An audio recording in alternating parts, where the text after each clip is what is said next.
Hello everybody! JGC Anime here. Today we're back for another One Piece movie review. So yeah, without further ado, let's just hop right into this.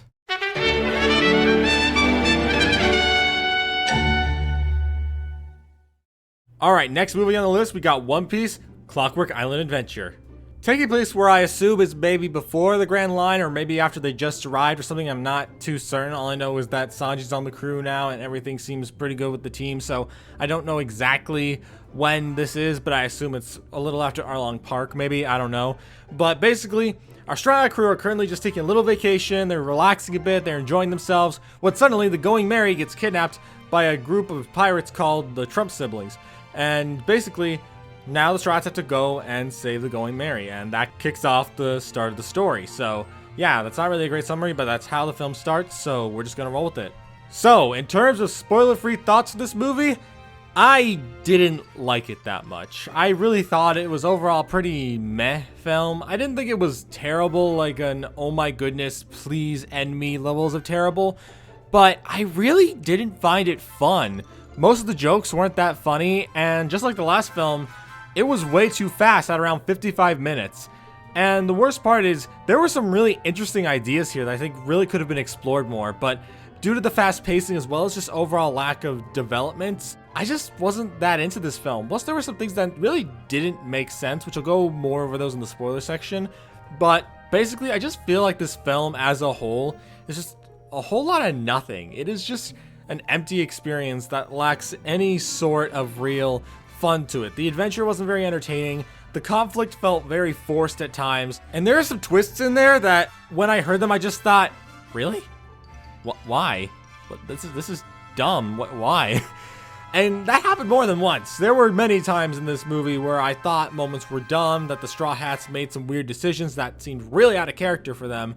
And I feel like overall this film lacked a lot of the fun that both the original show has, as well as just the first movie had. Like, I'm not saying the first movie was by means anything super special, but the difference between the first and second movie for me is drastic. Like, whereas the first film was way too rushed, but still fun, this movie wasn't even fun. Like, I sat through the whole thing, and after it was over, I just thought, okay, I'm done, yay, cool. Anyways, like, I did not care for this film. I thought there were too many problems with it. From the story moving a mile a minute and really not trying to give you the time to just breathe and take it all in, to some of the fight scenes in this film, especially everything before the big final fight, which even the big final fight isn't amazing, but a lot of the fights within the earlier parts of this film are incredibly rushed through. They're just really moved past, and I don't even really feel like I'm watching a fight. Like, there are so many moments where I think this is supposed to be a fight scene, but I can't really tell because it moved by too quick for me to really collect what was really going on in the story at that moment. But to me, the biggest problem with this film lies in the fact that they were trying to tell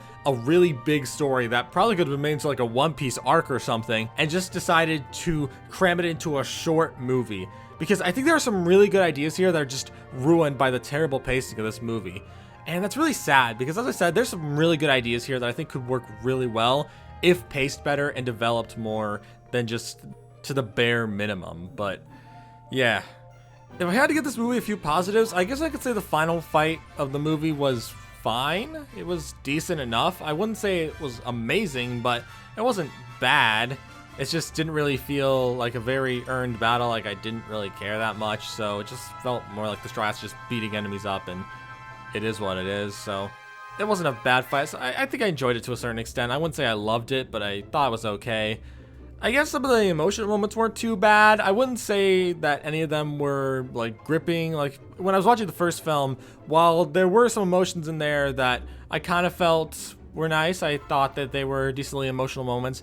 This film doesn't really have any of those, but they have stuff that's close. Like, they have moments where I think I'm about to feel something, but then the moments moves past, so I don't really care anymore. And I guess I enjoyed just seeing more of the Straw Hats because they're always a fun crew to watch, but I definitely didn't think that this film overall was very good. Like, I have very few positives I could say about this movie, since overall I just didn't enjoy it that much. And while I can't again say that it's terrible, I just didn't think it was a fun film, and I really don't think it was worth my time, but it is what it is. But that's all I can really say without spoiling things, so we're just going up to the spoiler section now. Here's a timestamp with the spoilers, and if you have seen the movie, I'd recommend sticking around my thoughts, but yeah, you might be able to skip to the end and, you know, just hear my final thoughts. But if you have seen the movie or don't really care about spoilers, you can stay here and hear my spoiler thoughts. But yeah, It's all up to what you want to do, but I'm just going to catch up in 5 and enter the spoiler section. 5, 4, 3, 2, 1. Okay. So going over the movie, I think there are some things here that I mentioned how I think they could be interesting concepts but weren't really explored too well. And I think one of those has to be the Clockwork Island itself. I thought the idea of the Clockwork Island was really cool. In fact, I think there was definitely some potential to be a really interesting story there. But sadly, they really don't dive too deep into it. It's just that, oh yeah, this entire island is built on this one giant screw type thing. And if you take it out, then the whole island is going to be destroyed. And that sounds kind of interesting since the whole thing seems very clock themed. And I was very curious to see what we might see on the island, but we don't really explore that. Most of the film, the Strahd just kind of walk in, do stuff, walk out. There is no real type of build up to anything. There's no bigger threat than just the main villain that we have to face for this film, which is Bear King and his minions, which weren't really that entertaining. I thought they were a pretty weak group overall. In fact, there's one character in that group that I feel doesn't really make sense to the One Piece story, and that's this girl who has this power that she calls the Splash Splash Fruit, where it turns into a water-like state, and it just makes you think, wait, but aren't devil fruit users weak to water? Why would you have a fruit that makes you what? Maybe it's not water, maybe it's just like a liquid form, but I just thought the whole thing was a bit dumb. Because I've seen similar things within the actual One Piece anime that are kind of similar, like the one girl with the soap type of fruit, I don't remember what her name was, but one of the people who was against us during our time when trying to save Robin, I'm sure people know who I'm talking about, I just don't remember her name right now. But in terms of this character, I just felt like her power of like the splash fruit or whatever didn't really make much sense for the context of what devil fruits can do, but that's just a very minor complaint. The rest of the villains within King Bear's group were also not exactly entertaining. Like there's this skunk guy who would always fart, and this one guy was just like a ball of spikes, which was a thing that actually hurt Sanji and really injures his foot, which I think could have been interesting if there wasn't one massive flaw with this whole situation, and that is the fact of Sanji in this movie. Basically, it's clarified that throughout the movie, because Sanji is now wearing sandals and really not protecting his feet at all, his feet are constantly getting injured and bloodied to the point that he can't use them. And so when we arrive on the island and the other Straw Hats are just like, all right, now let's go get some drip. Instead of just trying to find a pair of boots to wear while going to go save Nami, who's been kidnapped by King Bear's group, instead he continues to go barefoot, even though the whole problem with his feet is that he wasn't wearing any boots, even though I think this island would probably sell some boots, which makes just no sense. Why did he continue to not wear boots? And I think the only reason why Sanji didn't buy some boots while they were on the island was simply just because they needed a reason to get rid of him. Like, I feel like the Straw Hats within this movie really weren't as strong as they normally were, even from back then. Like, we all knew the Straw Hats were strong in their own right within their own group, with Zoro and Luffy being prime examples, with Sanji also being in there. They were like the original powerful trio. And within this film, they are defeated weirdly easily, like insanely easily. And the only time they really show their true power is at the very end of the film during the final fight, and even then it doesn't make entirely too much sense. Like how during the fight against King Bear, Luffy's trying to punch him, but nothing's happening, and he's just like, I ate the stone fruit, which means I'm immobile and you can't hurt me, you can't defeat me, I cannot be moved.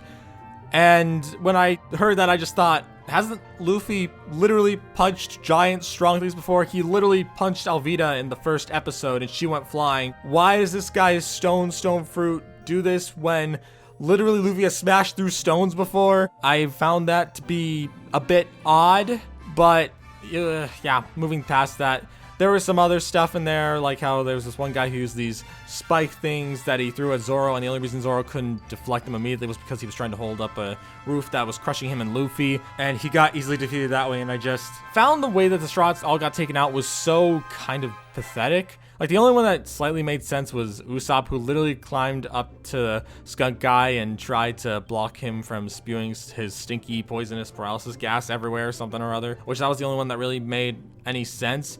And Nami was practically taken out of the picture for the whole film because she was just kidnapped by the enemy to make her King Bear's bride, which I just didn't really think much about. I just figured, oh, okay, Nami's just gone from most of the film, which she's not entirely, but she's just kind of there. She doesn't add too many things. She's just there. And I don't know. I think that some moments are cool, like Usopp taking down the skunk guy was kind of cool, and also Sanji taking down the rolling guy who has like the spikes once he gets his boots back from Usopp, who fetches them from the Going Merry after they finally find it and stuff.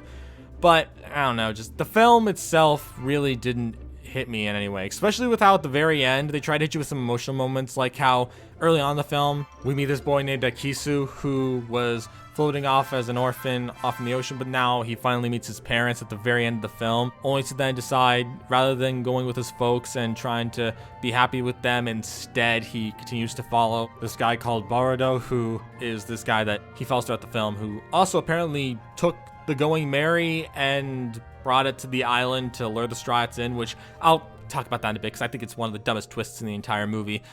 But I felt like his character was just kind of didn't really care too much for Akisu at all. I didn't think that he added too much to the film. He was just there as the one character to kind of, you know, be the kid character. They like the one they did in the last film. It's something they do for some reason, and I'll just live with it. But yeah, it's whatever. Moving past all that though, I think it's finally time I discuss what I mentioned before. And that is how Boruto is a really dumb character. And not because of his knowledge or anything, but because of his logic. Because within the film, he reveals that he's trying to steal this giant diamond clock. He's just building up that he really wants to steal it and stuff like that. But then near the end of the film, he reveals that he was actually just trying to lure the Straw Hats there and use that as an excuse because he was actually trying to bring the Straw Hats in by stealing the Going Merry and then bringing it to the King Bear pirate people, you know, the Trump pirates. And after that, then going off and capturing the Straw Hats to then take them to the island so they could beat up King Bear. And when I heard that, I just thought, what kind of convoluted crap is this? You don't even know Luffy. Luffy's still fairly unknown at this point. Like, at this point in the story, he doesn't have that big of a bounty. Compared to how he has things now, it's drastically different. Like, he was so unknown back then. Why would you kidnap this random pirate group ship, hoping that maybe you could drop it off at King Bear's group's little hideout, and then after that find those exact same pirates, scoop them up, and then bring them there and expect them to instantly take this guy down? What is your logic? Explain to me. Why are you doing this? What do you mean this is all set up so that way you can help Akisu get his whole island back from these guys or something? That's what he's kind of saying, and I just thought it was a very dumb thing. Like, it just didn't make sense, and I felt like it would have made more sense if he was literally just a thief who was trying to steal the diamond clock thing that is holding the whole island together and stuff like that. Or mainly that's just a little clock that's attached to the actual crane thing that's keeping the island together. But yeah, anyways, I just felt like the whole thing with him was very stupid, and I thought it was a really idiotic thing to do. Like, why would you rely on this random group of pirates you've never met before? It didn't make any sense to me. I thought it was very dumb, but it is what it is, and I'll live with it because it's just a thing that happened in the film that got me a bit annoyed. But yeah. If I had to give this film one last kind of positive thing, was I thought that the returning trio, this bandit group that used to follow El Drago from the last film, appeared in this film for a little bit. Not for long, but they appeared in it for a little bit and were just kind of like, hey there, we're here too for some reason. It was weird but funny. I thought it was pretty clever. I thought it was just kind of funny to think, oh yeah, so this is a connection to the last film. That's creative.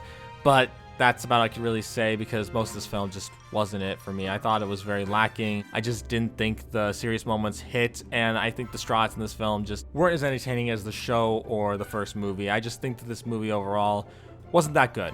I didn't have a very good time with it, and while I wouldn't say it's an awful film, like the stupidest thing ever, I don't think it's a good film. I really thought that the film overall was not that strong, and I don't really think I'd ever want to watch it again, but it is what it is. It's not an awful film, but it's not very good, and I did not have a good time with it. But yeah, this film definitely has some decent moments, but I don't like it that much. And the way it ends, where the island ends up getting destroyed, and now they have to go look for a new one and build a new island. I get that they were trying to make it a more serious moment, but I didn't feel it because of how fast-paced the movie was. And I think that this film was just not that good. And yeah, that's all I like to say on that front. So we're at the conclusion of this video. What are my final thoughts? Overall, I thought One Piece Movie 2 was just not a good film. Like, One Piece Clockwork Island Adventure was not a good film. I didn't have a very good time with it. And overall, I just think that it was a waste of time. I didn't like it that much, and it just left me feeling like I didn't really care at all, and I just didn't really want to watch the film any more than I had to. And yeah, that's why I give One Piece Movie 2, Clockwork Island Adventure, a 4 out of 10. It's not a great film, but for what it is, it's just kind of a harmless film that doesn't add too much. There's not really too much deepness to it. It's a movie that tries to be serious, but you can't really feel that because of how overly fast-paced it is. But it is what it is. It's a film that exists, and I'll live with it. And yeah, that's all I have to say, and thank you all for watching. If you're new to the JGC Anime channel, don't forget to subscribe. Also, be anime fans to the channel, and I will see you all next movie. Peace!